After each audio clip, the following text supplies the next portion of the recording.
Ölüm müsibət deyil.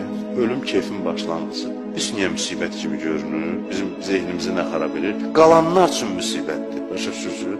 Qalanlar üçün. Qalanlar ki bundan ayrılır, ağlayır, biri saçın yolur, biri neyinir. Bizim də təsəvvürümüzdə var ki bu müsibətdir. O gedən üçün müsibət deyil, gedən üçün xoşluqdur. Əgər başa düşübsə ara gedir. Biz də onu başa salmağa çalışırıq ki, başa düşsək ora gedirik, hamımız xoşluqla qəşəng köçərik bu dünyadan. Çünki qalanlar da biraz ağlayar eləyər, sonra yaddan çıxacaq da. Bu Mövsin qiraəti var, deyirdi, mən bu qədər məşhuram, filanlarla, belə göstərirlər, ayağıma dururlar. Məşhur bir ruhanətlər danış edir. Deyir, mən öləndə üç səs çıxardacaq ama. Deyəcək, filan kəs öldü, bir deyəcək, deyəcək, deyəcək, üç dənə səsdən ibarətəm. Böyle də həqiqət. Deyir, filan kəs öldü. Bizim üçün də var, mənim üçün də var.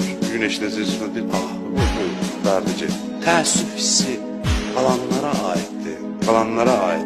Gedənlər, belə deyək, getmək üzü müsibət deyil, qalmaq üzü müsibət deyil. Ölüm bizə müsibətlə beynimizdə eyniləşir.